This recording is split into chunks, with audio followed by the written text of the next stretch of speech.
Everybody. Welcome to My Favorite Shitty Movie. It is good to be back this week. I'm super jazzed about this. This is one of those rare films, I think this is true, that neither Todd nor myself had seen before our guest, the great Stephanie Striegel, who's portraying the program, suggested it. Virus. And just in case there is any confusion about shitty films named Virus, yes, we did talk about the Gail Ann Hurd produced, based on a Dark Horse comic book, Virus, with Jamie Lee Curtis in a film that she famously says is the worst thing she's ever been in. And I think we've all seen Perfect. So, just to give you some context for that line. And Billy Baldwin, when that was still a thing, and half the cast of ER with Ron Eldard, I think, was also in that, with Juliana Margulies, I think, when they were a thing. Dark Castle, Joel Silver, Warner Brothers of yesteryear. This is not that film. This is 1980. This was, at its time, that's Pliskin in the background, the most expensive Japanese film ever made. We're going to really dig deep and ask, how can that possibly be, when we bring Steph up? I am so excited to talk about this movie because I feel like we all have been, hopefully, through the COVID era, although we know COVID is everywhere and there are new strains, but the 3 years of lockup, and now we're through that. And so there's something about watching a film like this for the first time, decades after it was made, but just a couple years after, I think, what we all went through. So we'll bring that into the conversation. Before we get too much further along, I want to bring up my co-captain in Mayhem. You guys know him as Todd Robert Anderson. Today he'll be playing the role of Spy Z Anderson, and we'll get into what the hell that means too. Todd, would you please bring yourself into the program? Hi, it's me, Spy Z. Spy Z! That was just and I always try to name myself after a character in the movie. Yeah. And there was one character named Spy Z, and I was like, oh, that's me. I'm Spy Z. I'm the bit player. I'm a bit player professionally, so it's not like your ginger rapper name or anything. It's just no. It's just Spy Z. It's that's all. I was just gonna pass the bleach. I've been thinking about getting into hip hop, but I haven't yet. Yeah. Just to correct you, this is not the first time I've seen this. Oh. I do another. Okay, I thought it was another podcast called Jason and Todd Talk Through Lousy. Oh God, that's right. You did tell me that. And Jason Rohr always brings me these horrid movies. We basically try to torture each other with our choices. You boys and your love stories. Yeah, he knows I'm not into bad movies where it's mostly talking. But when he showed me this, I actually really liked it because it was mostly talking. I was like, what a great bad movie. Yeah. It's the end of the world. There's a virus that's killing everybody. All you get of that is like titles saying Paris, 2 million deaths, London, 4 million deaths. That's all you get as far as the disaster happening. So the disaster in this movie almost entirely happens off screen. Well, that's what's so bizarre about this movie, because if we look at it just objectively, this is a disaster film, right? That literally destroys the world maybe twice, but none of the ways that that plays out should merit being the most expensive film of any country or studio, to your point. And we're going to get into the titles because I had such a field day with the titles. They're like Maryland, USA. And I'm like, oh, it's not in like Krakow. Okay. I was confused for a second, but like they have these amazing, like it's Japan. It doesn't, there's like Japan under occupation. And you're like, okay. And everything else is just numbers and people and, just kind of fun. He's spicy meatball. Nice, Jeff. Thanks, Jeff. I love it. I just think it's a super fun movie, and I'm it's a weird blast to watch it. But part of the thing that works for me about it is the just parade of that guys. Mm-hmm. I mean, you have that guys that don't make it past the first act. Yes. So, and then suddenly, in each act, suddenly you're introduced to somebody else and you're like, oh shit, he's in this? It's Edward James Olmos is in Edward James Olmos, who looks like Santana. You're like, like, I was like, who is that? But you've got like the great, like, God, Glenn Ford. As the president. Henry Silva. Robert Vaughn. Silva's great as a crazy general. He has crazy in a really specific way. It's a who's who cast. And again, it's so funny because you could tell there's like a handful of shots when they're in the White House section where it's all the bigger names are together, and there's lots of shots with all of them. Like they had to get them all in one day and through. But it's a really impressive cast. And unfortunately, because we just went through this thing, perhaps not completely unimaginable. I'll leave it there. No, it's not unimaginable. We'll talk about it when we get into the narrative, but I think that third act is very interesting given the premise of the movie. And today, and weirdly, it makes like total logical sense. That is what humans will do when presented with this kind of. So you're right. It's way more relevant than it should be given the quality of the film. Indeed. So I want to bring our guest up before we get too far along. It's been a minute, so just a refresher. The great Stephanie Striegel, all around great girl, and she's not helping save foster youth and placing them in amazing forever places where they get to grow and really just make our world a better place. She's also a writer. She's been like a New Line exec, a Spyglass exec. She's also an independent producer. You've probably seen, oh God. Well, my favorite is Carla and Connie. Hi, I'm working on my pronunciation. Back in the day, which I always thought was such a fun, kind of like Some Like It Hot for kind of our generation in many ways. I thought was really fun. But one of my all-time favorite movies, Steph also was a producer on, called The Last Rites of Joe May. And if you love smart indie movies that feel like they were made in the 70s, but were made much more recently, I think around 2010 or 11, around there, it's the late, great Dennis Farina stars in it, and he got a great leading role. And it's such a beautiful performance by him. And if you're a fan of his work, that's one you must see. But it really feels like a 70s drama, the kind of films that I think a lot of us got into this business to make, and Steph did. So I wanted to give that a special shout out. People at home, if you haven't seen it, rent it, pay for your material. Let's go. Let's bring Steph back into the program. Stephanie Striegel, hello. Thank you for all those kind words. My goodness. True story. Appreciate it. Yeah, Virus. So for the kids at home, remind us for you, what is your definition of a great shitty movie? And by way of your return to the program, how did you arrive at Virus, the 1980? Well, I mean, we discovered it during the pandemic. My husband was like, oh, there's a movie called Virus. And I'm like, look at this cast. 1980, George Kennedy. What? How have I never heard of this? And, we kind of grew up with all those like disaster films. Totally. So I was like, let it roll. And then we were like, kind of thunderstruck by what looked like, because there's a lot of B-roll of submarines and shots of Antarctica. And the quality is so deeply different from even when you watch it in the ways you can watch it, which is on YouTube, or you can pay for it on Amazon. You pay for it on Amazon, you get the same quality thing you do on YouTube. 100%. Garbage. I will say in defense of it, I watched the Japanese version last night. Oh, okay. Where did you see that? Rob found it. And, I felt like he was like, suddenly this was his baby and he had to defend it.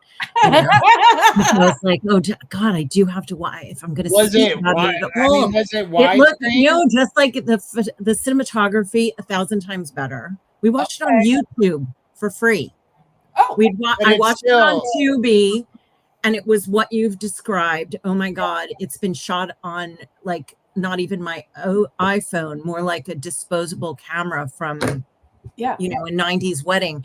And this one, it actually, like the beauty shots, you're kind of like starting to see where that money was spent. Okay. Yes, I understand. Our Occidental cast, all these dudes needed to get paid. But then you start to say, oh, okay, this Chilean sub and Canada trying to beat Antarctica, that's not free. That's not free. That's an actual submarine. That's not something in a bathtub. Yeah. No.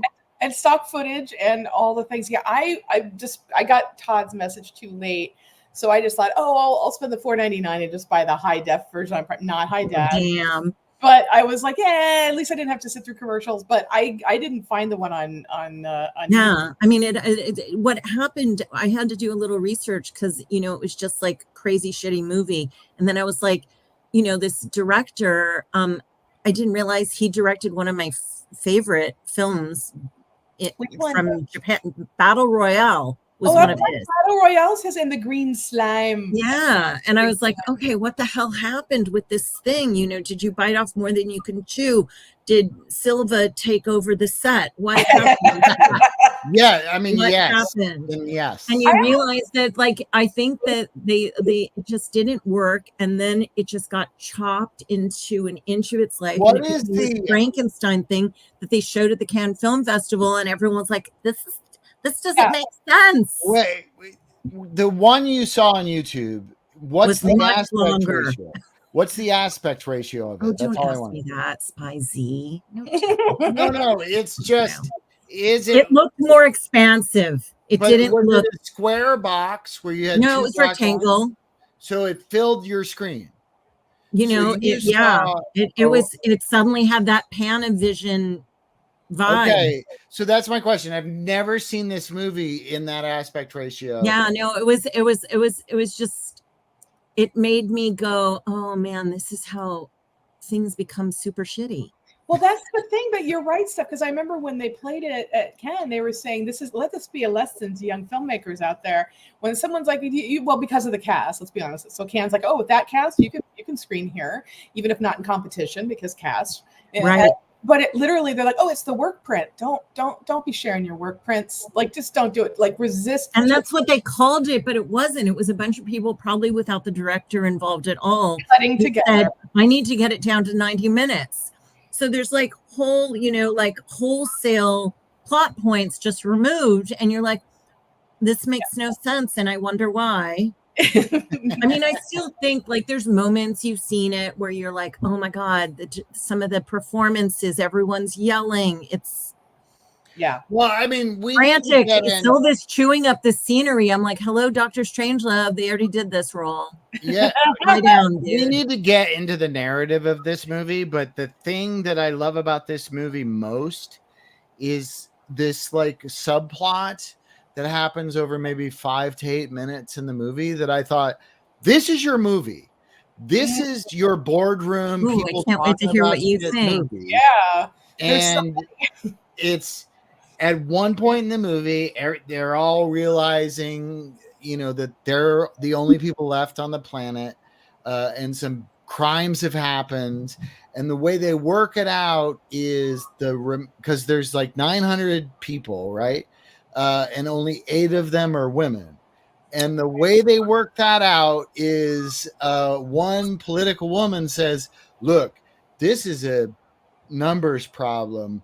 But so what we'll do is through a lottery, we'll share all 8 women with the men. And George Kennedy, most importantly, says, I don't like this. But okay. Thanks, George. And but we're doing it. But we're that's doing the it. Handmaid's Tale. It's the Oh my Handmaid's God. Tale. I thought the and same it's thing. I was like, Margaret Atwood saw this in 1980, got down to her typewriter and said, I'm going to write something a lot better. 1980, when was that? When did her book come out? 85? Yeah. And what's hilarious about this movie is all of that awesomeness happens in 5 to 8 minutes, and then they're done and they move on. Because you don't want to like. You don't want to think about that too get much. into that because that's then a horror film and not a dystopian disaster film. But it's The Handmaid's Tale, and they don't want to talk it. Like one woman says, "Rape is rape," and you never see her again. And like a little sailor comes up to Olivia Hussey. She goes, and he literally, I don't know how Antarctica managed to have Merry Christmas cards, those fuckers, but they did. They did. Inside is her name, and he says, I think we have an appointment. Yeah, it was. And I'm like, oh, Merry Christmas to your penis, dude. What the hell is that? The way I mean, I'm screaming now at the TV. My husband's like, I'll make you a gin and tonic. We'll get through it, babe. We'll get through it. But I also feel like, again, just to put things into context, right? So it's 1980. This comes out. Reagan is taking over the establishment, and so that they gave this time at all in the Yes. narrative. I says a know they lot deserve a about- medal, don't they, Spicy? No, but my point was I was going to make. So this is the scene we're talking about where they're like Oh my God, perfect. somebody has attacked this girl, and so Yeah, you've she's been raped. she's been raped, and literally Mm. you've got like the people who were just back from the limited saying, "Hey, man, this can't happen again. This will not stand. We're not stand. kind of angry. There's no choice for them." But here's the thing that I thought was particularly smart / made it more disturbing, to Todd's point, was at the end of the day, the one woman who's quote unquote empowered because Aunt Lydia. she's a scientist, this lady talking here, she's the one who basically is like, I am going to authorize institutionalized rape in Antarctica because virus. And you're like, what? It's like basically That's the only way it's palatable. If George Kennedy or little Santa says it, Right. no. But a George woman is Kennedy going to says do it. literally, this I is don't the like it, but okay. But I don't this like is it, but the okay. reason- This is the reason I bring it up, because it's actually really smart that even in 1980, the male screenwriter and male director and male producers, shockingly, all said, we should put this load of garbage into the lady's mouth. We'll make sure she's the scientist. And so what it does is it prefigures the current GOP, basically, right? And so you're just like, oh, okay. And it's just like, but it's so disturbing that it takes So you, disturbing. if you're a woman or a man with any conscience, it takes you out of essentially a virus disaster film for 10 minutes where you're like, Well, I mean, and What the fuck? if you're me, the rest of the movie, you're like, why have we continued after that? Yeah, I Todd's like just trying to wanted watch to the other exist. movie, but he's like, wait, over here. I know. Like I was want like, to talk about this again. No, when but George Kennedy says, okay, fine, and that's the end of it, I was like, what the Just this subplot alone is the biggest argument in favor of DEI hiring employment practices. I'm like, really? There's not, you only have 8 scientists and geologists and biologists and whatever that you can send down to Antarctica. But because the way they behave, I'm like, oh my God, if one of these women brings one of these dudes a coffee, I'm gonna flip a desk. Yeah. Well, but again, it's like, but there's a more, I don't want to say more interesting. But there is a film that, if properly written by women, like if Karen Kusama dug into this concept, like what would she come up with through the genre lens that would be interesting and subversive and in all the good ways? This film is not that. But Stephanie, walk us through as best as one can, because we acknowledge half the plots are cut out and it's very hard to it's not a terribly long movie, but it feels long in each act. And yeah, I do think I feel like he feels obligated for especially some of these actors to have their little Hamlet moments where you're like, dude, come on. 100%. Why are we still in this scene? Why are we even showing these people? No, How do they matter? All the characters in the first act are immediately abandoned for the characters in the second act. So take us through the first act as best as one can. I know. Okay. Well, I mean, there's a whole backstory to Olivia Magritte, Olivia Hussey's her love interest, right? The guy who's the expert on earthquakes. Yeah, the hot guy, the gorgeous Japanese guy who's model actor. I'm looking at him going, you're a model. Are you an actor for real? He's a total model. I mean, he's so handsome, but he's got like a whole backstory. His wife is a nurse back in Tokyo. I mean, I'm trying to lift this out because I do not speak Japanese. So I'm just trying to figure out, like he said, I never cared about having kids. And there's this whole backstory with her sister, her nephew, the doctor, all these people dying, her trying to be this, medical professional while dropping dead. What? There's no subtitles. No subtitles. None. So I'm just guessing. And the final scene is her and her nephew. They're both sick. She gets into a boat and they just sail out of Tokyo Bay into the Pacific, and you presumably to die. That's how that ends. That's later. Like the film, I want to start with the opening image because somebody thought this was like their Lawrence of Arabia really impressive shot. I mean, it's like the sun, but like it's like this image means nothing. It never comes back up. This looks like you're in Really? like there's The no version you saw doesn't have this. no, the version I saw has that as an opening, but we never go back to that image. Well, at the end, gorgeous hot guy, But the doesn't earthquake guy, he doesn't look comes like back to no. Patagonia. No, see, this is where the difference between the American version is, because the American version that we like, I think it's the one Todd probably saw, but the American version, well, I don't want to give it away because we're not there yet. So let's start with how the film begins. The Right. film begins with an image that, again, in the version that most people will see, has zero payoff and is never referenced again. It actually looks like the last image in THX 1138. A little bit. Mm. So Interesting. we're like, we're not really sure what that is, and then there's like a hard cut. And we're in this Bacteriological Research Institute, which we're told is in Germany. Yeah, East Germans. So specifically East Germans. Are they the bad ones? Which yeah, they're not. That's why they're no longer with us. Now it's just Germany again. Yeah.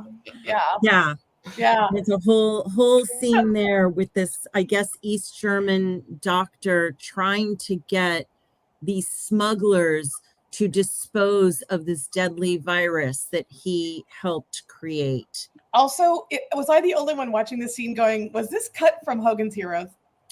Like, it's a little, I'm like, oh my God, Bob Crane's going to be the next cameo. I think he was. I know. I was involuntarily laughing. Seeing that.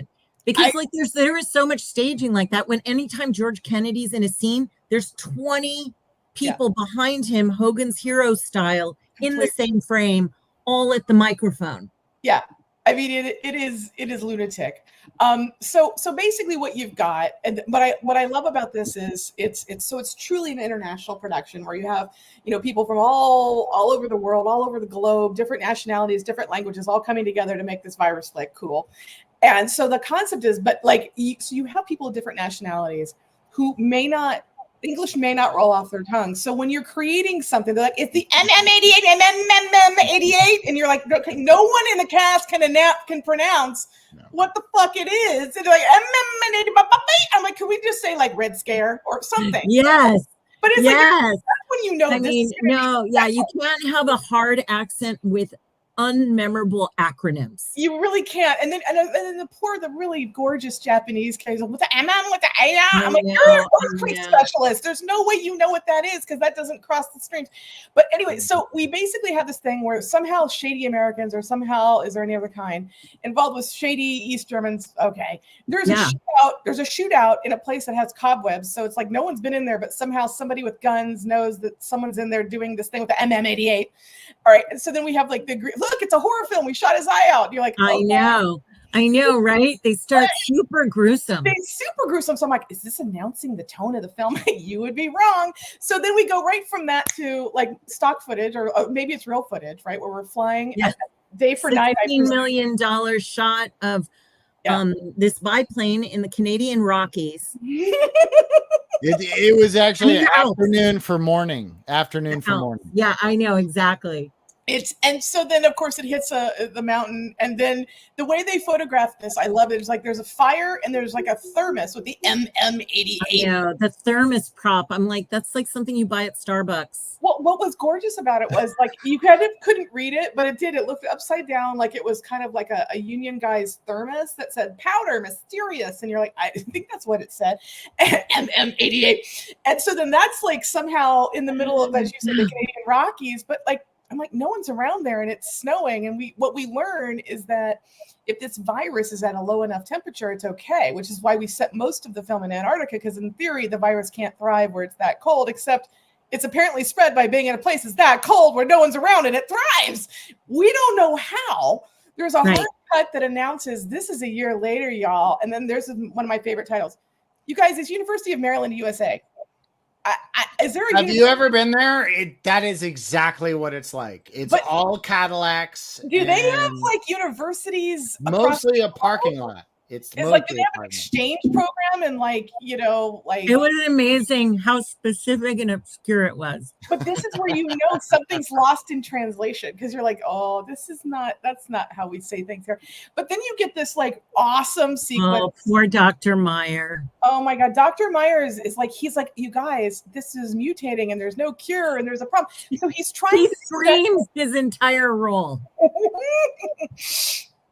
And of course, he's yelling with the guy in uniform who's like, look, we just need a cure. Like, so once again, why is the military guy giving the scientist orders where he's like, well, there's no cure. We're done. If it gets out, we're done. So there's again, from a logic standpoint in the writing, those are not two people that are going to be having this conversation. And so then the scientist does this, like, it's almost like Al Pacino, Scent of a Woman-esque. He's like, it gets bigger, and it multiplies, and he's like screaming, and they just kind of have the same picture that goes closer and closer and closer and closer and closer of the same amoeba, and you're like, that looks bad. And then they're like, well, this guy is going to be complicated. I guess we should lock up the scientist. He's our only hope.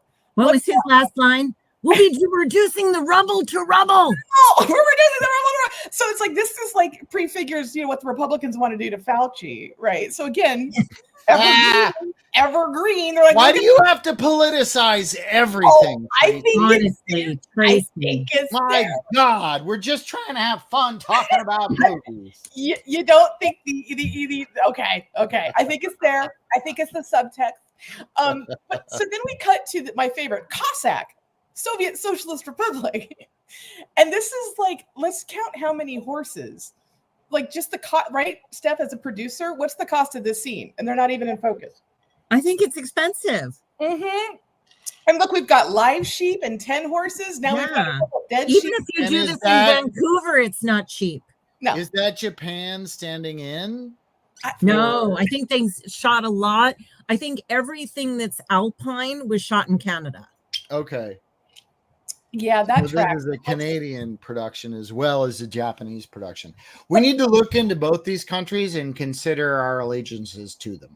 I think that's correct. That's what we got to do. So somehow the virus rolled down the eastern side of the Alps, somehow arrived through the Dolomites into Italy. We don't know definitely got the Cossack, some Eastern European something. But like even within the same frame, like I tried to do this so people could get a sense, since we can't use the real clips. This is the insanity of this film in 3 shots that in real time run together. Establishing shot. These are Soviets. They're running around on horses, I guess.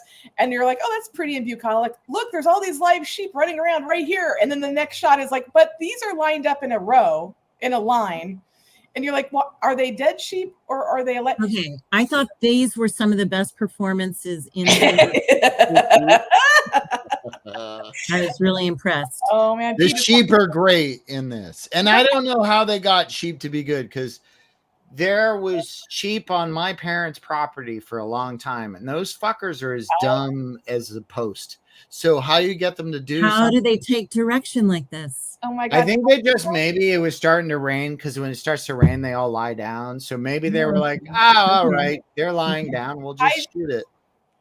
So then what happens after this? I mean, then it's the scene in the bullshit Oval Office. Right. By the way, there's not a table in the Oval Office. There's no, of course not. It's the bullshit. This ain't the West Wing. There's nothing accurate here. No, but let's accept that, because this is and the president is watching television. Well, that tracks. Like what? This is like, even my parents had a better TV, and now we're gonna go through a bunch of news clips, and then he goes, "Wait, what?" We have to accept the I'm Japanese like, version you of the knew. American Oval Office. That's what this is. Like, we present other countries the way we want to in our disaster films. Right. They're presenting America as Japanese as could possibly be. And Joseph In Japan, in every room, there's a giant table where you have meetings. Is that true? In all homes. It's in living rooms, bathrooms, everywhere. But There again, are tables where you have meetings. This goes back to the White House, Washington, D.C. It's like, again, we know where the White House is. There's only, you know what I mean? It's like, but the Well, lady, it's just what Tracy said earlier. They're like, okay, all the expensive American actors will be crammed into this room. Yeah. We have 3 days to shoot yeah, all And the scenes. and you start to get shots like this so we can see them all. Yeah. But that's, I mean, the staging of it, that happens in Antarctica too. Like everyone's jammed into the shot every time. Yeah, but you've got, look at, I actually, one of my favorite things about this movie is all those scenes with so many people, and they're shot, and people talk, but they're shot as tableaus, like theatrical tableaus. Everybody sits in their place. and they're all and you facing get the a camera. shot. and it's- Yeah, and they talk to each other, and you get another shot of all these other people sitting in their place.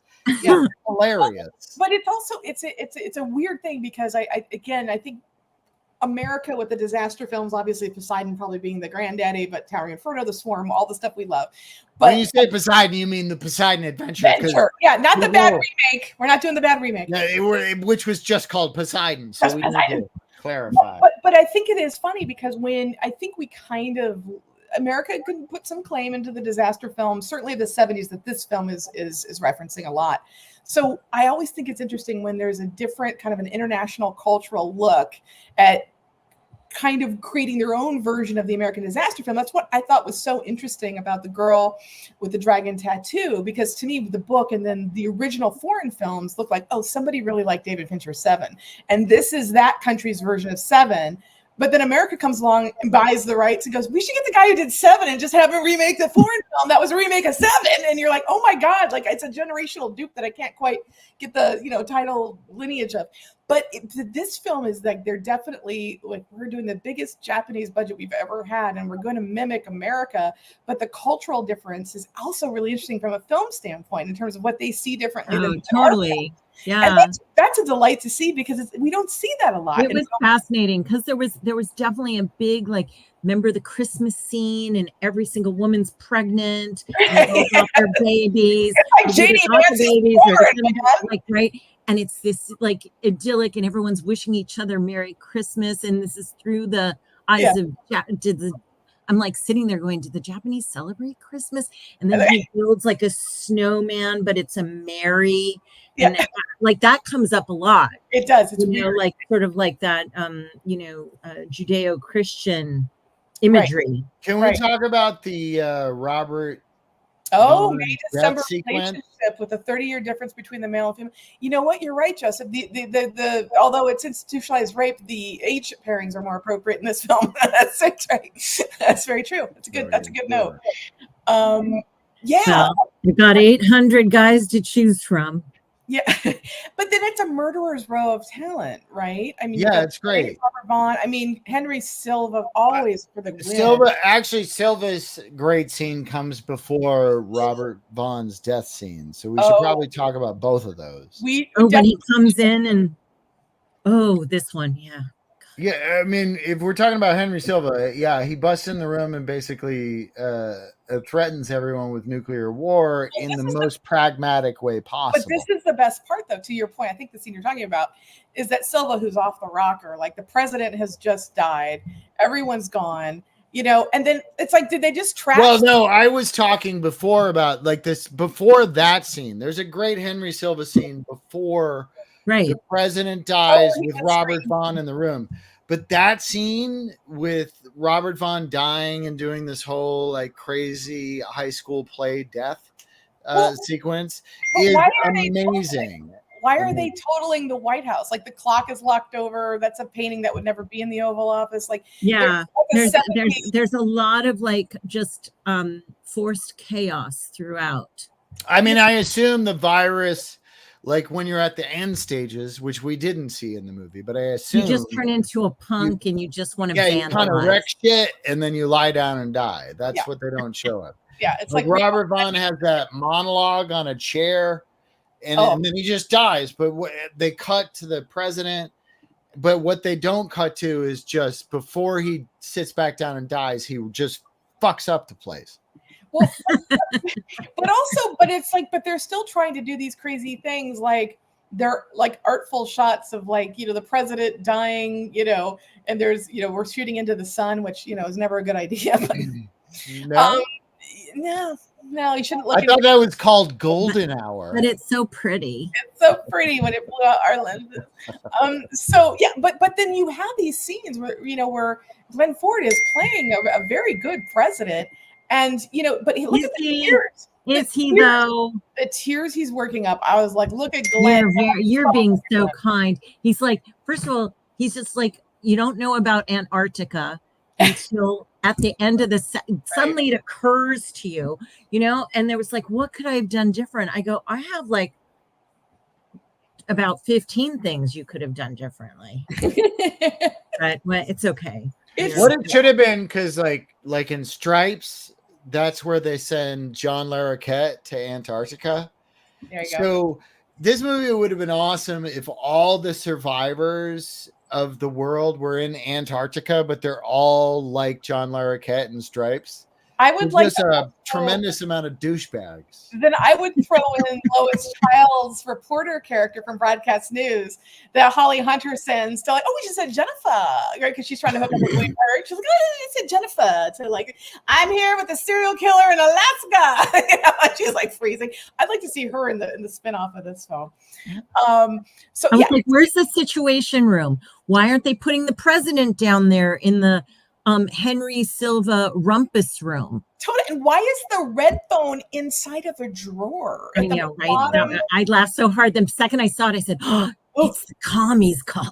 It's the Ruski phone. It's so good. So we don't know what's happening, but things seem bad. And then they cut and they're like, Japan under martial law. And I'm like, how come Japan gets to be under martial law? But like, we're just like, Maryland, USA. It's just, again, there's no consistency in It's because we're a free country and Japan is not. You're a little more structured.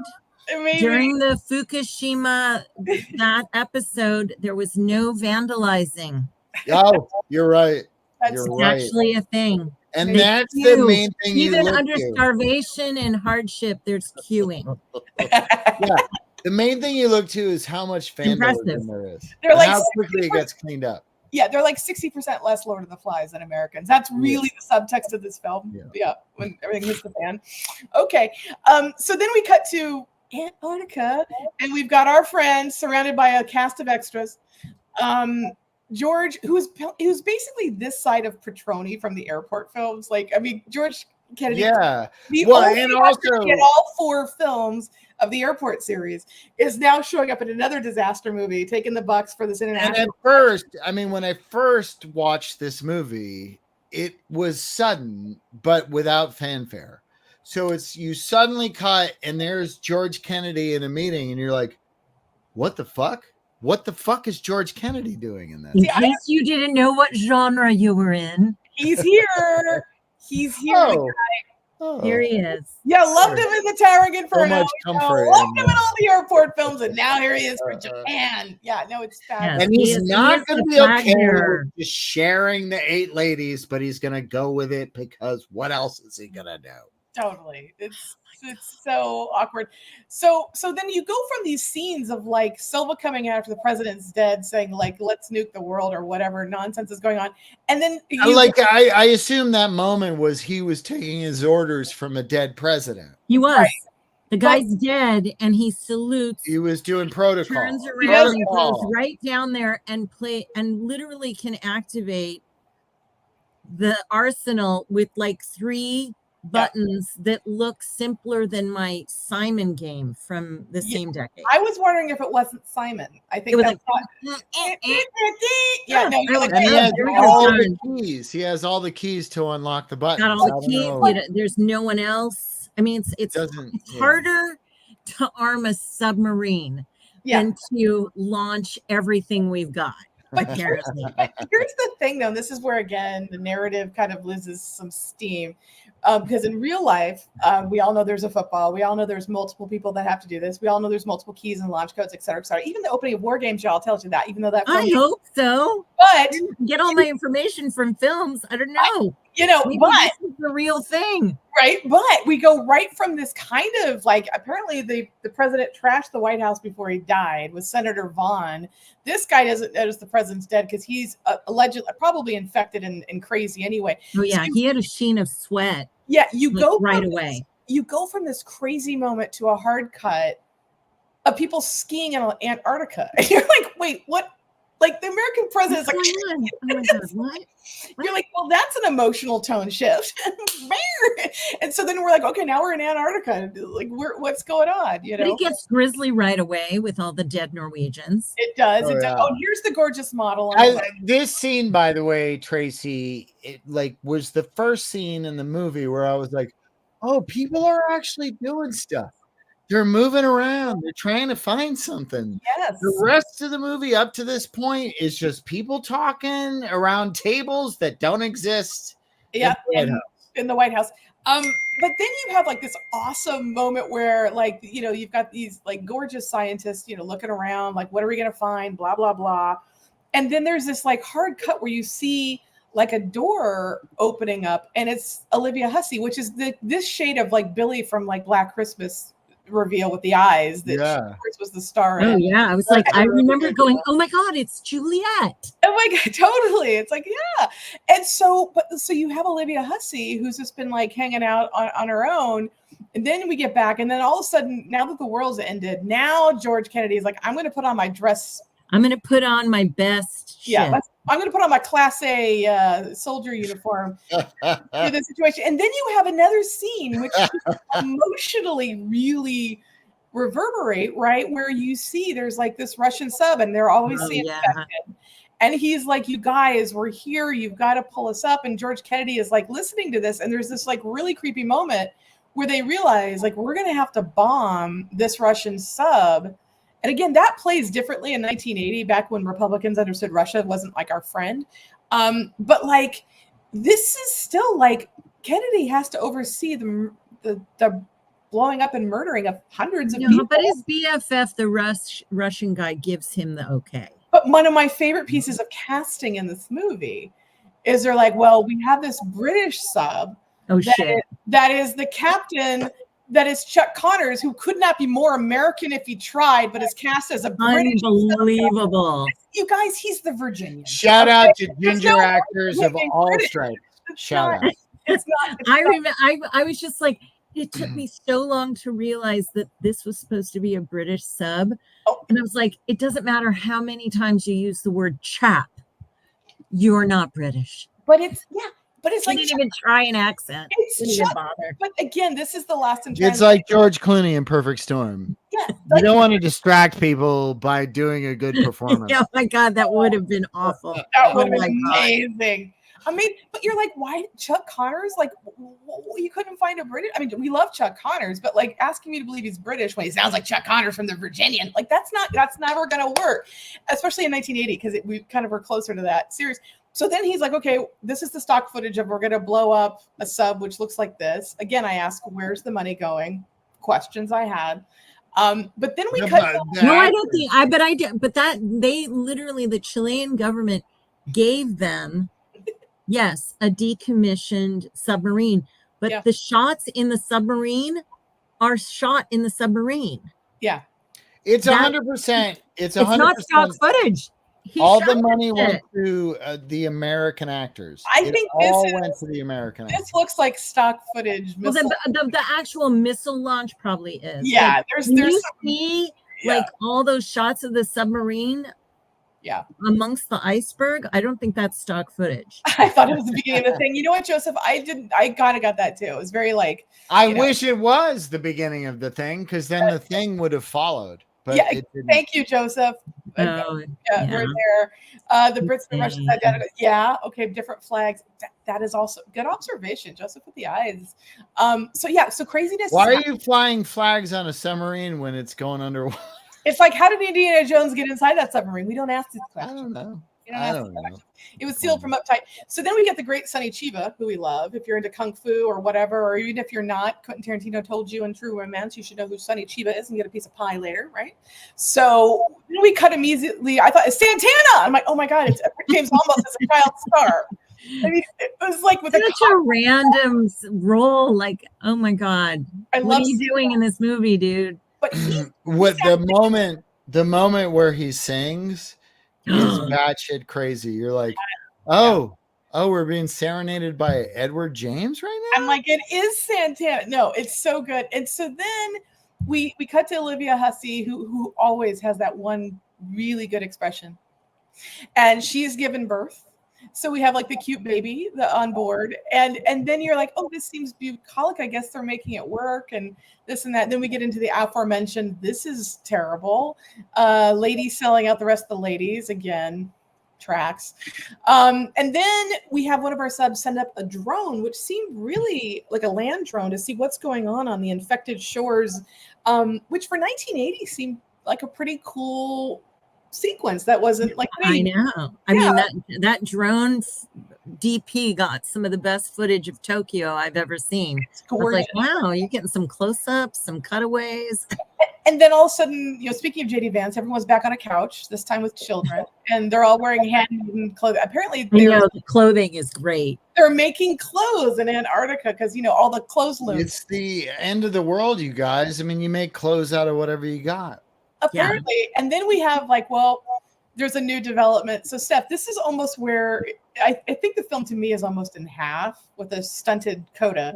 But if that's the case, then this is the beginning of you guys, we have another problem. So we're in Antarctica and we think we could be safe because we're impregnating all the 8 chicks and we won't think too hard about math and time that's transpired. But or inbreeding. Inbreeding, it's fine. Mm-hmm. I mean, look, the monarchy's been doing well for hundreds of years, but the problem is that what it was? I mean, I wasn't 100% sure. Let's go back to that 8 minutes where the 8 women are farmed out to the male population, and they get lottery tickets. Like a dude says, "Oh, it looks like I have a date with you tonight." Yeah, she's like, "Okay, here we go," and it's so easily accepted by the 8 women.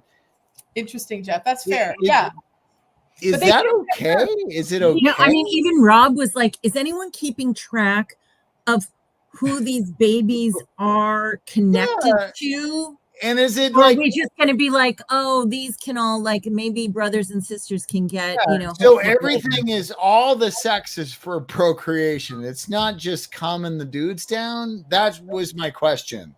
Because they had that young kid who was like, it's like a kid in a Neil Simon play. Yeah. Oh, my dad hired you. Oh, thank you. It's terrifying, but unfortunately, because of the times in which we live in, it seems like a red state fantasy. So I think certain audiences will see something different than what we're talking about here. Oh, yeah, maybe that's it. Maybe I'm being too liberal. I apologize.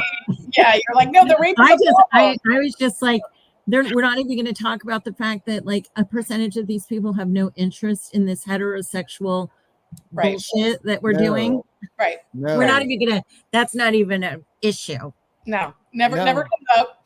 But then we have this plot point that comes out of nowhere saying, there could be an earthquake problem. Mr. Earthquake shows up. Mr. Earthquake, hot earthquake guy is like, here's the thing. And then there's this kind of, I don't know, you have to get yourself into a dramatic pretzel to explain that, well, back in the day, we would do a nuclear war if there was an earthquake and something wasn't stopped. I didn't really understand it. Oh, you know what it was? Because it actually was the 1980s, not explaining it very well, but it was fracking, the results of fracking. Oh, really? Moving oil out of certain areas will create tectonic and seismic. This is an early anti-fracking movie? Oh my God.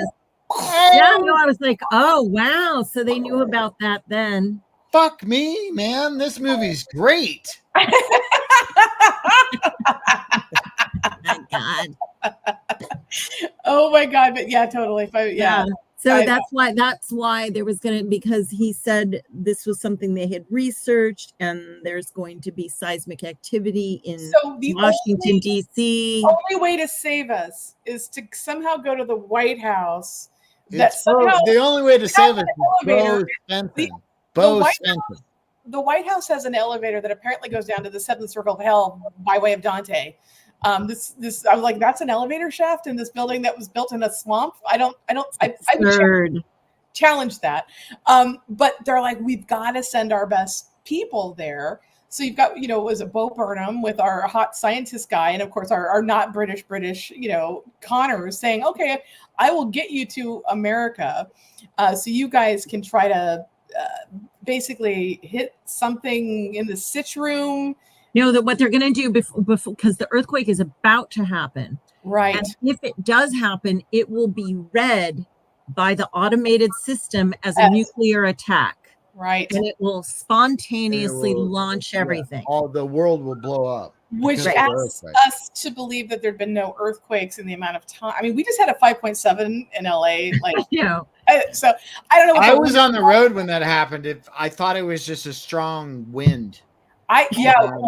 My 1913 building, we're on rollers. I was like, oh, this is a big one. Like, oh wow. I would not want to be downtown in an earthquake. God bless you, Tracy. you do in an old building because we're gonna last longer than the new ones. But No, yeah, I imagine so. I just It's the idea of being downtown in an earthquake. but I terrifies literally was. I think I was actually. Yeah, I mean, I had watched this movie and I'm like, we just had like a major earthquake. I'm like, are we gonna be hit by like NORAD or like what? Yes, there's a lot of suspension of disbelief throughout. Oh, and I should say, I do like the dynamic between these two that they ham-fistedly throw together. Like, they're boys, so they have to fight to see who's going to come, and they want to. It's two people dealing with American racism in the way Americans deal with things. But here's what Steph's talking about, though: this gorgeous cinematography and shot. Like, this is a very pretty shot, and it's like, okay, so they're going for it, shooting things on a lot. So then, we get there and then suddenly we're at the White House, or a matte painting, as we like to say. Right. Our guys coming into, again, I didn't know the White House had this kind of like, depth of elevator. Rubble happens because the earthquake sort of happens, I guess. And then, we've got like, our hot guy. This is apparently not NORAD. He chokes. He doesn't do it. He doesn't get there in time. So depending on what version of the film you see, this film, after annihilating most of the humanity, except for those folks in Antarctica where it's cold enough, so you've taken out most of the world. And then the climax is now we're doing. I feel like we've missed a very important plot point. Getting to the end of this movie, and that is that a vaccine is developed. Oh, the vaccine is developed because it turns out the vaccine works. Yeah. Right. So well, he doesn't they don't know. It's the little French guy who's got a giant lab on a submarine. Mm-hmm. Giant lab. One does. And he gives them, he says, please, since you guys are going to die anyway, can you just test yourselves? And he's okay. I have a clip of the French scientist sending his guinea pigs off on their mission. If you'd like to see it. Just a quick note, this is the Anderson family players with special guest stars, the Keating family players. Oh. So here you go. Here's the scene about the vaccine from this movie. Excellent.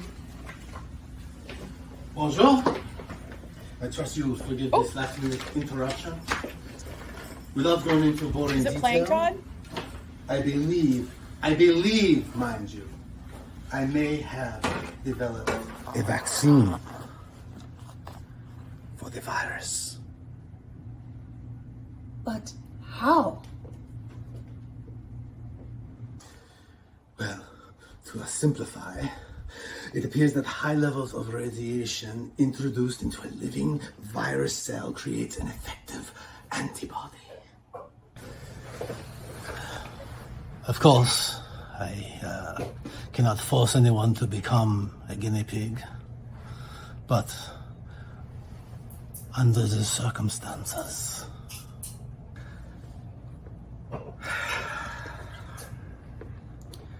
What the hell?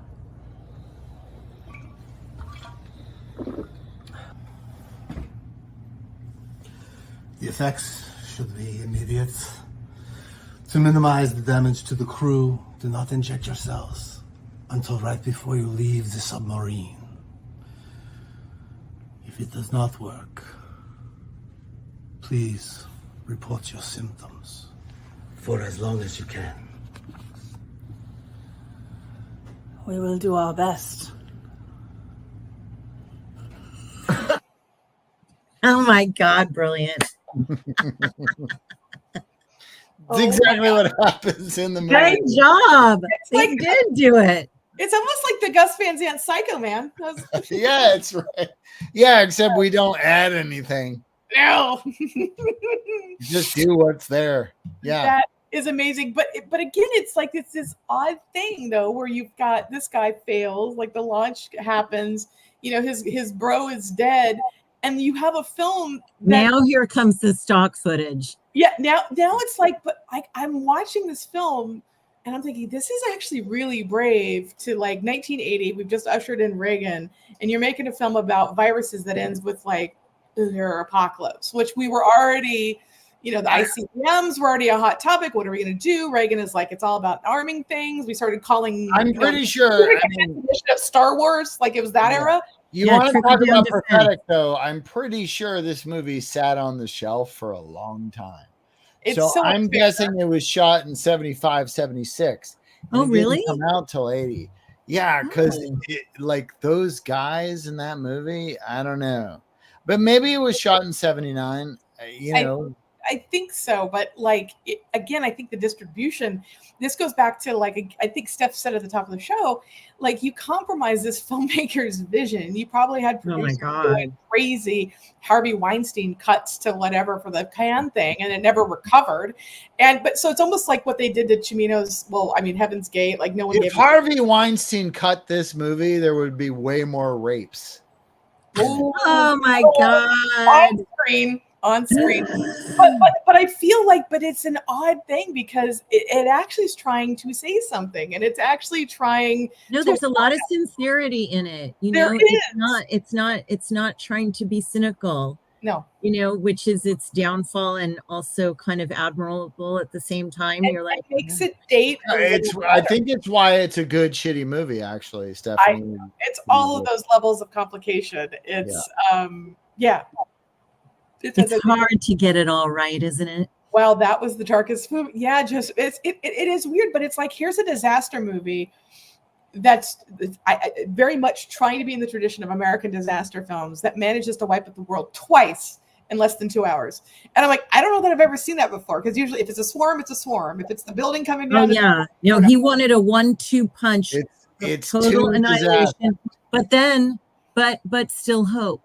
still But, hope. like, Yeah, but in a weird way, I don't know if you felt this way, Steph, watching it, because I was watching it for the first time. You guys had seen it before, but I was like, we got to that point with the dude in the sitch room that's like in the seventh circle of hell, and he's looking around, and you get the idea that he's like, oh, and by the way, the payoff to Todd's point about the vaccines work if that matters anyway. And then there's this very earnest, life always matters, and it's like, oh, and there's this thing, but it felt like the Japanese version, and I don't know if Mimi Leader and company who did Deep Impact knew this film. It's possible, because Deep Impact was certainly a resurgence in the 90s of disaster films, as was, Armageddon, same year, 97. But like, the thing that's interesting is, like, Armageddon, you walk out of Armageddon, you walk out of Deep Impact, but particularly Deep Impact, where it was more character focused. And you're like, the whole world is basically blown up. Maybe 20 people survive. Morgan Freeman's your president, and it's played as a happy ending. And I thought, this is like, The waters have receded. exactly. yeah, the waters do recede. Life finds a way, Tracy. Life finds a way. Life finds a way. But then I watched this film, and I'm like, I got one dude in the stitch room saying the vaccines work, and you guys can make that where you are. You have some subs. Maybe there's a chance. So he does destroy the world kind of twice in less than 2 hours. And it does come out on a little bit of hope, even though the last real images of a mushroom cloud, it's the most bizarre climax to a disaster film I can kind of think of. And I think that alone, the way the pieces are put together narratively, flaws and all, whatever was cut out because the director film was taken away from him. I can't speak to any of that, but it really, from a film standpoint, is a really interesting movie that is unlike the typical disaster film. And Yeah. it's such a cool. The Japanese version, our beautiful model earthquake expert survives. As he should. He's so pretty. And that's that shot that you were like, what is this? What am I looking at? Who Yeah. is this guy with the staff? Oh, he comes. That's him in tattered. Literally, there is an odyssey of him walking from Washington, D.C., a quick little pit stop at Machu Picchu. They shot him there. There's some money. There's a line item for you, Miss Producer. And then he goes to South America and is finally reunited with the love of his life. Well, no wonder he's in tatters. He's walked the globe. He's really, I mean, yeah, the shoes are not gonna survive that trek.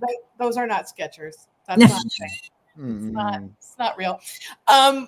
Wow, I have to seek out that ending then, because this one is Just go on YouTube and watch the last 20 minutes and it all will be revealed. I have to watch the YouTube version for sure. How cool. What, Steph, such a cool movie. I wrapped up my thoughts. What do you guys both think in terms of final thoughts, Steph? Like seeing it again, revisiting it again. Well, seeing the Japanese version last night, you just realize, like, God, you know why like directors and filmmakers want to just die on the sword to get their cut, because you're like, oh my God. I mean, this guy's career was absolutely put in jail after this blew up in his face, you know, and I mean, I still think that there were some systemic problems with some of the casting, some of the performances, things that I think were always going to be itchy, but you're like, oh God, he didn't get to do his whole thing. It got completely, he got raped. Oh no. Yeah. It did. You got Shamina. It got really ripped apart. Yeah. And you're just like, because I saw the one you saw, the first one, and I was like, sweet Jesus. And then the one last night, it was just such an interesting perspective. And it made me, my takeaway is, my God, editors matter. God, yeah. Oh yeah. And they're about to make that an AI thing. So that should work out great. Nothing proves that more than the multiple cuts of Brazil. Oh if you've ever seen any of them. Yes. Yeah, or Blade Runner. There's one, yeah, Blade Runner is a good one too, but Blade Runner like goes back and forth. I would say Brazil, if you're looking at the director's cut, you're actually looking at what Terry Gilliam wanted to make. Blade Runner is sort of like, he did an extended cut and then a director's cut and then like disowned all of it, and it's hard to know with Ridley Scott. That's all I'm saying. Well, I certainly felt that way about Hachiguchi. So final thoughts for you, Mr. Todd. Yeah, I mean, I'm a huge disaster movie junkie. Anything that is disaster, I will go with. I'm 100% behind low budget stuff. You know, I love crap like The Divide that's post-apocalyptic in a basement, and you know, I love crap like that. I love this is and to speak to my friend Jason Rohrer, who made me watch this the first time I watched it, he understood that this was a movie that he loves about people talking a lot that maybe I would love. And I really did love it because it's a disaster movie. So it doesn't matter if you're seeing the disasters or if you're just seeing people talk about it. It works for me. And so this movie, I think, is so dumb and irresponsible and wonderful in its dedication to those things. I want to pick up on something you just said, because I feel all that is true, but there is something about, and it's counterintuitive to say, well, there's so much talking and it's a disaster film because we're there for the set pieces typically. But there's something super compelling about this movie that anyone can watch. And I think it's funny. Like I go back to Seven. Seven is such a brilliant movie where you don't see anything that's happening. People are talking about the after effects of it, but you're not seeing, thank God you're not seeing what John Doe's doing, right?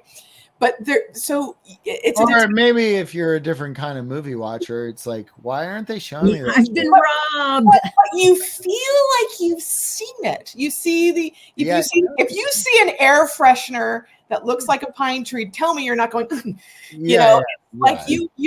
things that you see in that. Yeah, I feel that way about Alien. Yes. Alien in my head is so much scarier than what they could have just shown me. Correct. And I think there's something that, to Todd's point, which I really agree with, I just don't usually associate that with this genre, because this genre is about action set pieces. This one is not so much that, and even as flawed as the characters are and the performances are, to Steph's point, super dicey in places and superly wrong cast, but like, I made up a new word, but like, I think there's something about that in itself also makes this kind of a singular disaster picture. So if you like movies, why haven't you even seen this? I think it's a great film that Steph brought to us, and if you like movies, you should all check it out. It's really I'm going to send you guys the link. all right. Yeah. The director's yeah, cut. you can see it. I saw on after I already paid for it on Amazon. I saw it today. I was like, "Oh fuck, this is free on YouTube." I know. We Fuck had the you. same reaction.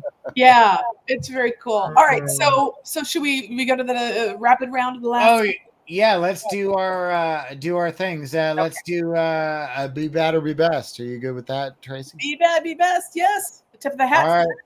Do you want to go first, or do you want me to go first? You can go first. All right, cool. Be bad, be best. This is another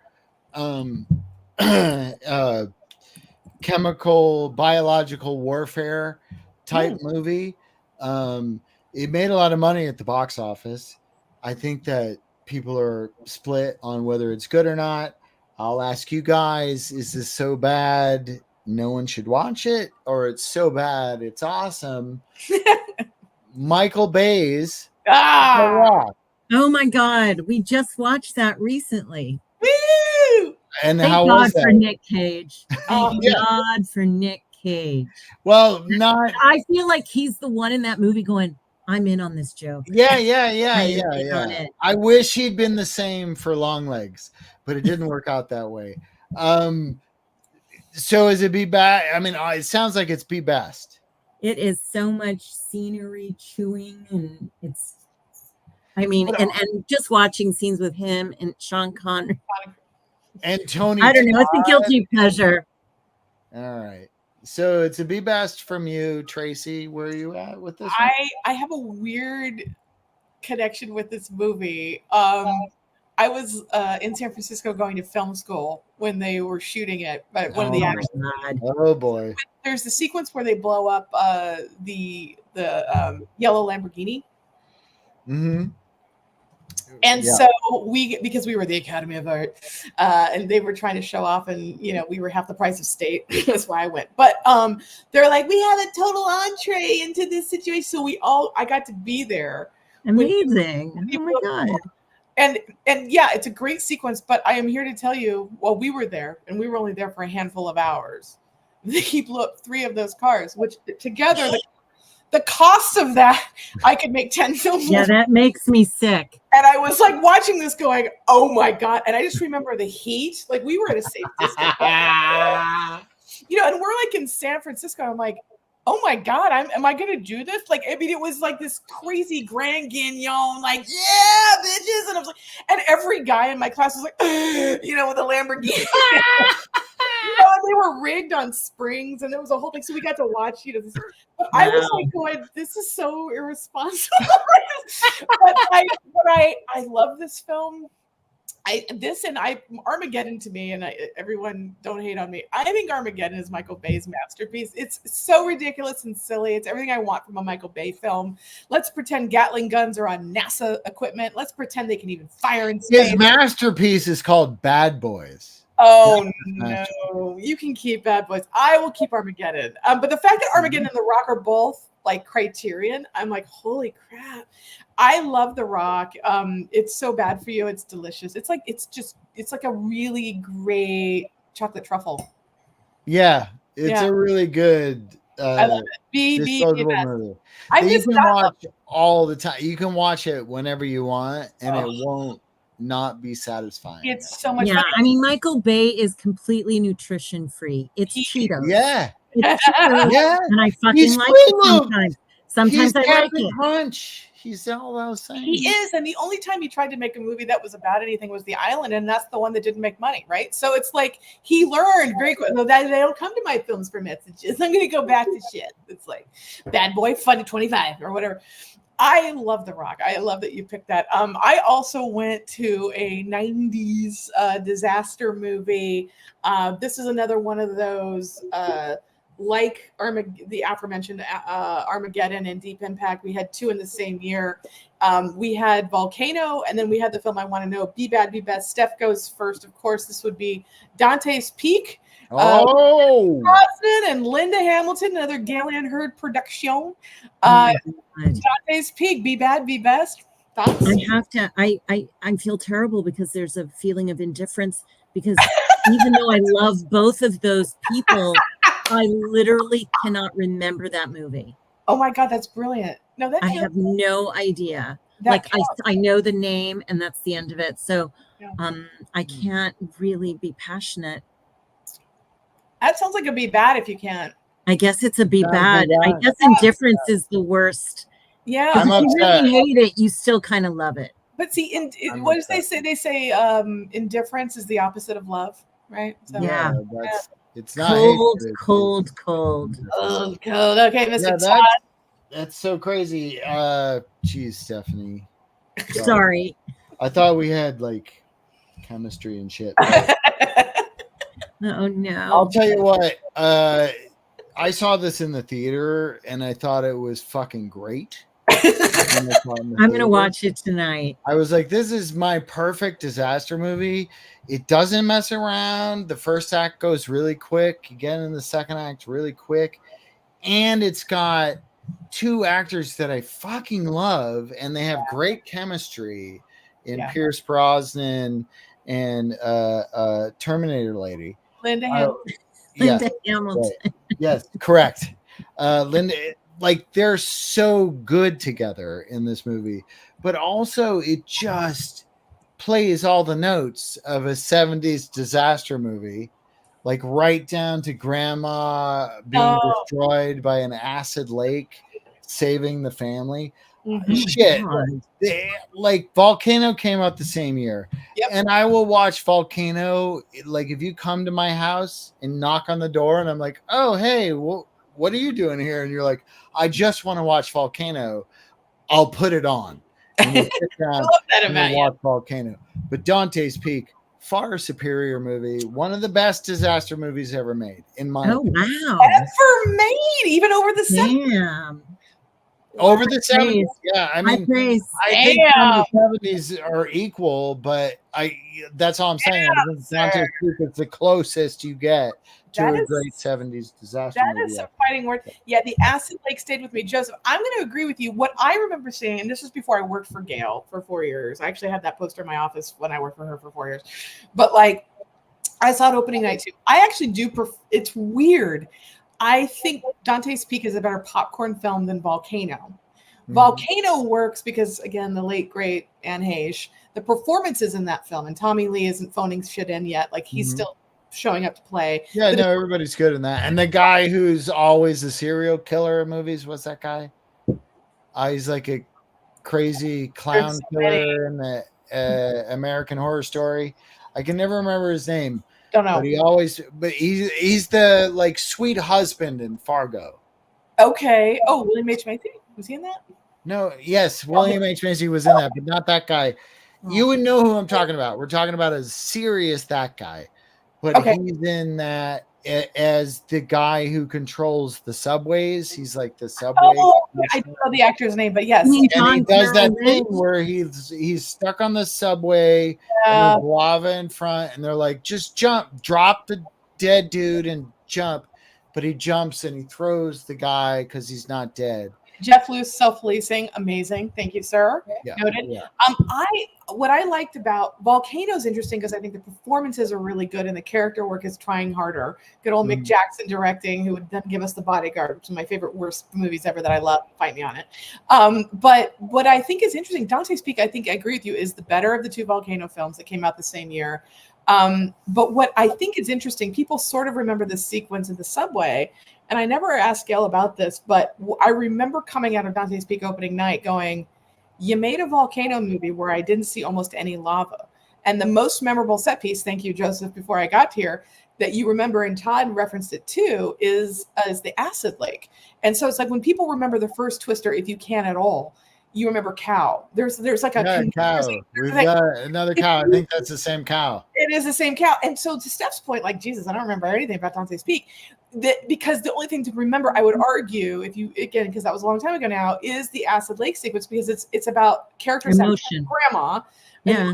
And it's great. But the idea that the Acid Lake sequence is so cool, and we spent more time with Acid Lake than we did lava in a volcano film, I find interesting, not the obvious choice. But if you want to see LA destroyed by a volcano, La Brea Tar Pits, then that you have Mick Jackson's film. I like them both, but I think Gail made the better film in Armageddon, and I think she made the better film in Dante's Peak. And the Asteroid Volcano film, I think her films are better than the other competitors that year. But sure, I would totally agree with you. Interesting. But Volcano's fun to watch because there's a point in the movie where Anne Heche is talking about tectonic plates shifting. Yeah. And if you really look at her hands, they're like shaking unbelievably. Yeah. And that, like, when the last time I watched Volcano, which was literally a week ago, I was like, oh, I never noticed that before. I remember watching her in that, and then 6 Days, 7 Nights, and it was the beginning of the work. Hollywood decided to give her a chance to be the next big star. Should I rewatch 6 Days, 7 Nights? Should I? Yeah, it's better than people remember. And fortunately or unfortunately, she decided to come out right before the film opened, and it was a different time, and it killed because it was a romantic thing. And back then in the 90s, it was a moment. And I always felt if you can just remove yourself from that moment and everyone being stupid, like if you watch 6 Days, 7 Nights, like even though Harrison Ford, who we love, is much too old for her even then, she's so good. And the comedic prowess and performance, and then he's turning on the Jack Trainer working girl charm, and he knows he's older and he's playing it like he knows. And they're both gorgeous, they're both giving great performances, and it gives you a hint of what should have been in that career if she wanted to continue to do big box office, because she certainly had the talent to do it. And so I think it's like kind of it's like when I see The Bodyguard and I'm like, God, Whitney Houston, like no one's more beautiful. You could sing, you actually could act, and you had the star thing. I wish you were still here. Like, you're so talented. But I'm glad that performance is there with Costner trying to pretend he's Steve McQueen with that terrible haircut. Anyway, okay, next up, Todd, you're doing. Yeah, let's do this thing. Let's do the indie effect. Indie effect. Okay, you go first. All right, I'll go first. Steph knows Raiders of the Lost Ark better than everyone. It's I think it's her favorite movie. Yeah, Steph, still? It's why I got into films. I wanted to be a little archaeologist, and my dad took me to the movie. And I said, I don't want to see a movie about football, Dad. I don't care about the Raiders. We're the same. We're the same person. I swear to God. And then, of course, I was like, "Oh my God, yeah!" I want to be Marion. So you've heard the arguments about. You've heard the arguments about Indiana Jones was not actually necessary to the narrative of Raiders. If he had not been involved, everything would have happened the same way it did. You've heard that. No, right? I haven't heard this blasphemous theory. Okay, we should explain it. Okay, so steps really quickly. South Park popularized it like over a decade ago, but there's a thought process, and it got picked up by Reddit before that TikTok was a thing, that pointed out more or less, right, that had Indiana Jones gotten out of the way, Belloc would have figured out, he knew who Marion was, he could have gotten the thing and not have to the burn victim hand only on one side, they're digging in the wrong place, and all of that wouldn't have happened. And the idea is, at the end of the day, the Nazis would have gotten the Ark, they would have, and their faces would have burned off. The difference is the Ark would have been in the middle of apparently an amphitheater in Tunisia or wherever it was. But that Indy doesn't actually change things, because at the end of the day, the Nazis still got it. They still opened it, whatever. He's like, close your eyes, boom. And now it's with our government, like, at a Costco somewhere, and that's your fading shot. But like, he really drive. Yeah. No, if anything, maybe he got in the way of ending the war and destroying the Nazis. They would have opened it in front of Adolf Hitler in Berlin. Boom, we're done. By the way, no, there's lots of arguments that way, but that's not the point. Sure, I see it. Steph just wrote a better ending. I'm just going to say yes, Steph, that. But so that's the theory, was name a character who really is in this movie, and actually, or a movie, and doesn't really drive the plot. So, for example, Doesn't last need to be week in it. I put C3PO. I'm like, you're a pain in the ass. You do shit. R2D2 does all the work, and you just complain, and everyone's annoyed by you, but you don't actually change the trajectory of anything. Mm. So that was my True. example. Or Zelda Rubinstein, who we love in Poltergeist. She's like, this house is clean. I'm like, guess what, bitch? It's not. There's another act to go. You didn't do your job. You missed the assignment, right? So that's the indie effect. So this is the new format since you were last on. So here's mine. This is a actor playing a character in a Billy Crystal movie. Oh gosh. Billy Crystal movies. I don't know how you feel about the Billy Crystal oeuvre, but I generally think Billy Crystal movies are garbage. But there's several Billy Crystal movies that I love, and like I can't stop watching. When Harry Met Sally, I'll do City Slickers whenever. There's lots of those Billy Crystal movies, but there was one Running Scared. Oh my God. Yes. Thank you. Running Scared. Jesus Christ. Such a good movie. It was probably the best Billy Crystal movie. Ever. But the movie I'm talking about is the Billy Crystal movie, My Giant, where he has that actor who's a giant guy, and he's an agent, and he has to take the giant guy around the country to help his career or something. There's no stakes in this movie. It doesn't matter. But for no reason, they stop off on a movie set, and then we get Steven Seagal as Steven Seagal. And I would recommend that there's no reason in any movie to have Steven Seagal, but there's certainly no reason to have Steven Seagal as Steven Seagal in a Billy Crystal movie. It doesn't. If they had cut the whole sequence out, the narrative wouldn't have changed. It would have tightened the narrative up, and maybe My Giant would be a more well remembered, like, sweet movie, because that's what it is. It's like a guy, like, because he's got a giant that he has to deal with, and he's kind of a douchebag, realizes, oh, I like the giant more than myself because I'm a douchebag and I'm gonna change. Which is stupid. It's a stupid premise anyway. But to stop off and have a conversation with Steven Seagal kind of suggests that you're in the wrong place altogether. Joseph, nicely done. I disagree with Joseph's thing there. Plot wise, and I agree, you could have done this without Steven Seagal. But it was so good. But his character literally saves all the other heroes in the movie by sacrificing himself. So really? Oh, I just remember him dying going, that's amazing. That should happen more. Yeah, no, I know everybody remembers it, but in the narrative, if he hadn't have done that, then the whole movie would have stopped. So character-wise, in that movie, Steven Seagal was a good thing to have. And it was a great idea to have Steven Seagal do it because everybody wants to watch him die.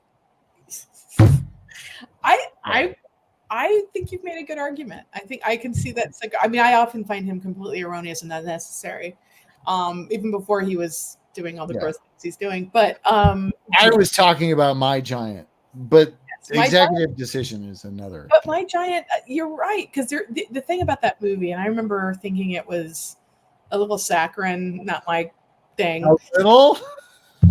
I just was like, oh God, he's it's horrible. Come with a freaking can of maple syrup. You're like, but not my thing. But I remember thinking, why do you have that guy in this? Like, must have been like he was free and it was a favor. But yeah, I think it doesn't dry. My memory of that film is probably as scant as Steph's about Dante's Peak. But I don't think we needed Steven Seagal. I think as a rule of thumb, we don't need Steven Seagal. So I'm going to say I agree. We don't need Steven Seagal, but certainly not in My Giant. I agree. All right. Well, mine might be a little more controversial. Because I wanted to pick like a classic to talk about. So Alfred Hitchcock, this will come to no secret to anybody who loves films. I might have a problem with women, particularly if they're blonde ice twins. I don't think Alfred Hitchcock movies are woke, you guys. Oh my God, don't. Okay. So the one I wanted to talk to and again, she's a lead and she's iconic, and not just because she's wearing a Givenchy suit. The great Tippi Hedren in The Birds Oh, is upsetting to me for a few reasons, because the setup for The Birds is that she's a career gal and she's fashionable. She's like basically Carrie Bradshaw if Carrie wasn't annoying, back in the day, wearing a cool suit. And Rod Taylor, no one's cooler than Rod Taylor back then. Come on, time machine. Like, so they're just sexy. The two of them, you want to see them on camera together. And she's like, I'm the new woman. I'm the modern person. I'm the feminist. But like without that coat, I'm like, oh, I expect some shit from her. Because, even though I saw this when I was maybe in 5th grade, I'd already seen Alien. So I was like, yeah, girl, yeah. And then I'm like, you're set up as a feminist. And I think Hitchcock betrays her character because she becomes such a raving lunatic idiot who makes one bad decision after another. They finally hang out in a house, faster than you can say Night of the Living Dead. Rod Taylor, who's so hot, listen to Rod Taylor. He's very hot. And he's like, Tippi, if you could just go to sleep, because # we haven't slept or we haven't eaten, and that's probably not new for you, but do the thing, sleep, whatever you do, can you just not go up into the attic? She's like, all right. So everyone goes to sleep, and then we sell out the smart career woman who had agency in the first act, and she behaves like a total idiot. And she's like, I'm going to go upstairs and tell ignore hot Rod Taylor now that everyone's asleep because I'm. And she walks up the stairs. She opens the door like a stupid woman would. And then all the stuff happens and then completely becomes unglued after surviving that gas station set piece, which is badass in Bodega Bay. She does all, and then she loses her mind because, like, birds, oh my God, not the parakeets, right? And she completely is reduced to the opposite of what her character is set up. And at the end of the day, she's so worthless. Everyone else has to wake up and save her ass. And the truth is, like, had she not done that, they would have fallen asleep and then they would have left the next morning. And so, like, she just creates a problem. it's only because of her panic that they panic. Like she just creates an unnecessary fake ending.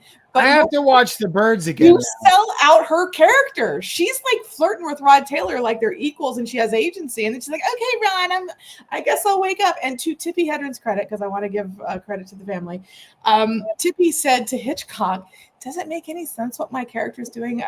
She was established as a smart one, and I don't know why she's going to the attic, and I need some motivation. Why would my character do this based on every single scene we've shot?" And Hitchcock said to her, because he was already terrorizing her, "Because I'm telling you to." So even Tippi was like, "But I have nothing to play because I wouldn't do this as my character." And he's like, "Because I told you." And that's why it's a false note. I think it's why The Birds, don't hate me, I don't think it's a good film. I think his two least interesting films are Psycho and The Birds, and those are the most popular. Fight me. And I just feel like you sold out this female character, and I hate it. I think she doesn't help anything. And so I wanted to just say, in Tippi's, she knew, but this is not, she doesn't help anything. They would have just I think Hitchcock's best film is 8 Million Ways to Die. That's not his best film. That's not Hitchcock? Let's do the boost. Yes. Do you want to go first on the boost? So we're just gonna I you movies we like, maybe you've forgotten about, maybe they were bad. New movies or old movies? It could be anything. All eras. We end on a positive note now, Yeah, not be we're bad, trying be to best, be but like positive. celebrating. So I'm glad I'm going next because it's a nice segue from Tippi Hedren to my new cinematic super not hidden crush. I love me some Dakota Johnson, not only just for her press tours, which are epic. And if you guys can't sleep, trust me, go Madam Web, Dakota Johnson press tour, and it's hours of enjoyment. In between that situation, and I feel very guilty about this because I missed it in the theater. I wanted to boost Daddy-O. So Cool. the writer director woman, her name is Christy Hall. Radio. It's her first movie. Originally, this was put together. Daisy Ridley of Rey from Star Wars fame was going to star. Didn't get it made. Dropped out for whatever reason. Christy Hall was like, "God, I need a female lead to make this because it predominantly is the woman's story." And Who it got will do nudity, right? It's not that kind of movie, Todd. Sorry. Oh. She clothes on, keeps her clothes on. But what I love about this movie is that it will play like it's a play. It will seem like it's a chamber piece. It is about people talking, Todd. So just brace yourself. But Oh my God. what I love about this movie is that Dakota Johnson read it and said, "Oh, I would really like to do an indie film where I get to show my range," because she's been doing more populist films and the indie films, right? So she signs on. What's her range? Well, you should see Daddy-O and get back to me because she says, "I think I can play this and I want to do it." And I love this about her. So she's like, "I'll produce it with you." And so Steph and I know this game, right? So the writer director lady says, "This is my first film. I need all the help I can get." Dakota can get financing because she's made enough money, movies that have made money. And Dakota says, and this is, I'm quoting her from an article, she's like, and then I realized when I read the script, it was like Sean Penn would be amazing as the cab driver. And you know what? He lives like 2 streets down from me. And because she's so special, she takes the script, she walks down to Sean's house, she goes, "Hey, Sean," Dakota, he's like, "Yeah." And she's like, "I'm producing this movie and I think it's amazing. It's a 2-hander. It's an indie movie. There will be no pay, but would you read it?" And he was like, "Okay," closes the door. He reads it. It's really fucking smart and sharply observed. It's like a John Cassavetes film if Cassavetes was a woman writing now through a female lens. And he's like, "I actually love this." He comes on, and between Penn and Dakota, suddenly our female director who had never made a film before gets her full financing. And the whole thing is shot basically in a car, more or less. And they're both so compelling. And there's a lot of really uncomfortable truths about men and women and relationships. And it's sexy and it's upsetting and it's this and that.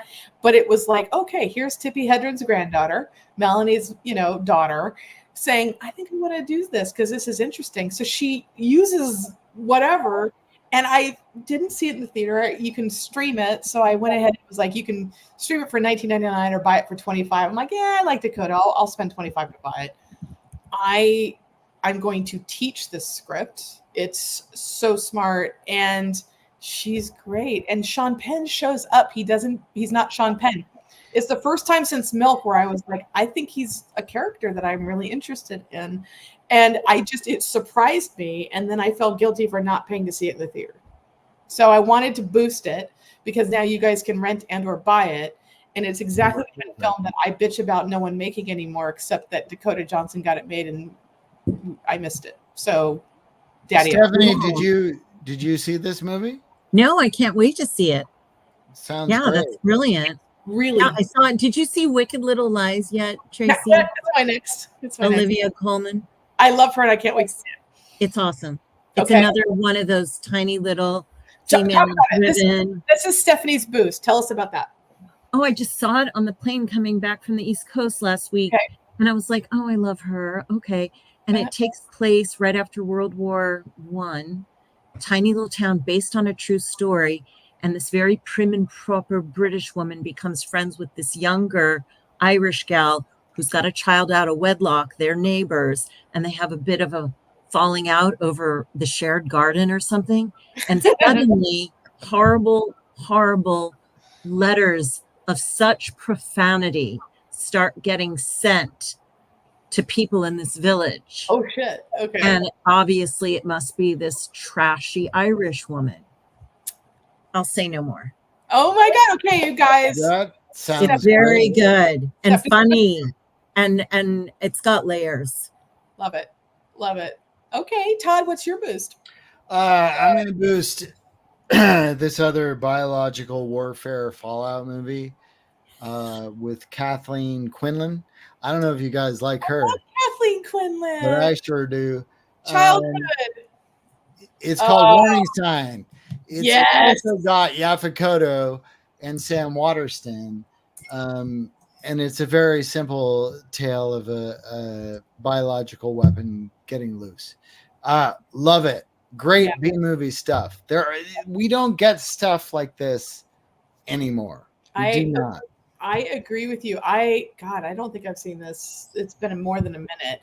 Me neither. I remember seeing because Yaphet Kotto for the age, but Kathleen Quinlan again, somebody who did not, I think, have her due. Like, I totally agree with you. I think she's one of the most wildly underused great So actresses Yeah. of Hollywood's history. And Yeah. when she's in stuff, and it can be totally dumb straight to video stuff like Strays with Yeah. Timothy Busfield, where Yeah. she and him are like being overtaken by stray cats, Which is my worst nightmare. descending on their house.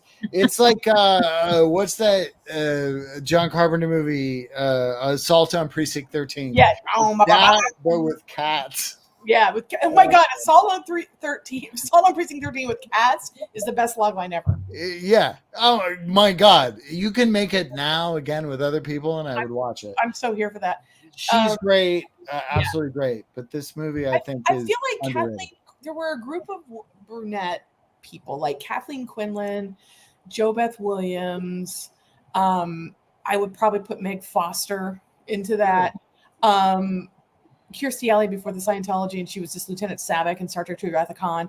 Like those kinds of gals, like who were kind of almost prototypical Sigourney types who would get into B genre movies, and they were cast, I think, as they were reminiscent of, but they were all incredible. And I feel like, and Catherine Harold, because I love Nightwing, but like I feel like that there's such a group of amazing actresses from that era that I deserve like a renaissance. Like some nerd should write some article and then program them at the Cinematheque, because I think those ladies are so talented. I mean, and like people like Jo Beth Williams, I'm like, dude, you are awesome in Poltergeist, and you're like awesome in The Big Chill. Like, you know, you did really important, cool things, and I feel like I don't want to. Yeah, we should boost the talent. Jo Beth Williams said the best thing about the Poltergeist curse that I've ever heard. What'd she say? Well, they asked her. They said a lot of people who've worked on Poltergeist have died, and she said, "Yeah, I'm gonna die too. We're all going to die. It's not a curse. We're alive. Not everything's Macbeth." By the way, Stephanie needs that on a t-shirt. Not everything's Macbeth. Yes, I will for all buy my that. shitty pitch Like, meetings. That's on the front of the t-shirt. Your face is on the back. Because I'm and also buying it. but because cocaine. I think my favorite shitty movie because cocaine. Because cooking. That's our old t-shirt. Yeah. It is. We got to get our merch on. Amazing. Well, that's good. So everybody boost, watch away, do the things. Stephanie, thank you for coming back and playing with our, Arrested Development cells. Oh, it's such a pleasure. You guys are the best. Thanks for coming. Come back. I know you must have like a wealth of titles that you're Oh my God. I'm nothing compared to you two. I That feel was like I'm in the deep not- end with the experts. I know. No, That is really. not true.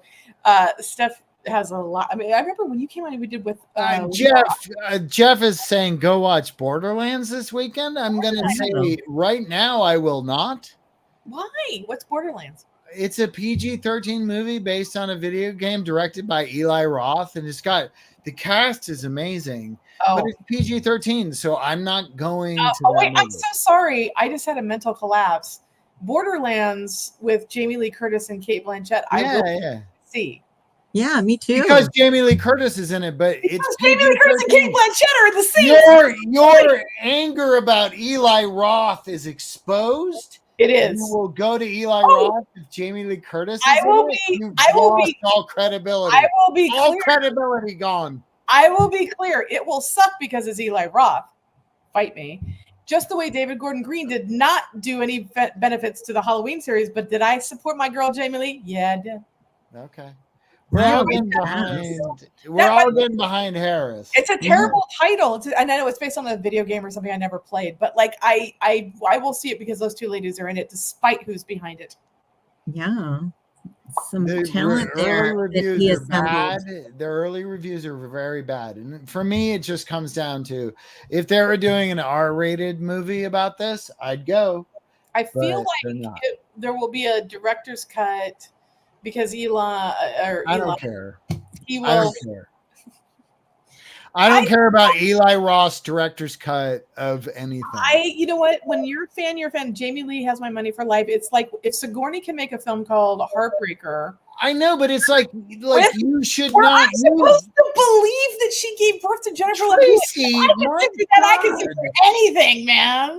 Tracy, my God, you've for the entirety of this show, you've been so negative about Eli Roth. Because he sucks. What a piece of shit he is, Because and he his sucks. piece of shit movies. Not But if him. you cast the right actor, you'll go. Yes. I'm calling you fan. out. I'm saying this is a fail. Maybe Borderlands is your next episode of I'm my a favorite fan. shitty movie. By the way, I acknowledge that Madam Web is an epic fail, and I loved it. No, that's different. That's not the same. It's the as funniest Borderlands. comedy this side of Deadpool and Wolverine. You hate Eli Roth. You can't go I to do the hate like movie. Jamie Lee's there. You don't understand Kate Blanchett as Mad Maxine. I'm not gonna miss that. Fine. But then in the future, when I say I'm I going sat through Veronica Guerin, for Christ's sake. I'm up. in the future, when I say I'm going to an Eli Roth movie called Thanksgiving 2, you cannot give me shit because you gave me shit for going to see You Thanksgiving. know what? And I want to. It's important to correct the record. I finally saw Thanksgiving, probably his best movie. Easily. Yeah, I agree. But I'm with you. acknowledging he made a film that actually cuts and is good. Thank you. I I feel so. acknowledge that. I acknowledge that. I can admit when I'm wrong, Thank you. My God, Tracy. but I'll go support Jamie Lee no matter what she does. I get you now. I feel like I have to go see Borderlands, and I If didn't want to. I Jamie know. Lee makes a movie with And no then you can apologize. I'm sorry. I thought I had a way out. oh my God. Thank you, for Stephanie, so watching. much for Thank you, doing My that. pleasure, you guys. Come back, This come is so back. fun. I've been taking notes. Thanks for the tips. Amazing. We'll see you next week. Jared one. Murray is returning to the show, and the movie we're watching is Blown Away, starring Jeff Bridges and Tommy Lee Jones. and Oh my Lori God, Bridges. amazing. Love. It should be fun. I love that All our right. little podcast has turned into a Gen X safe space. I like it. It is great. That's great. All right, peace out. Ciao. Thanks, everyone.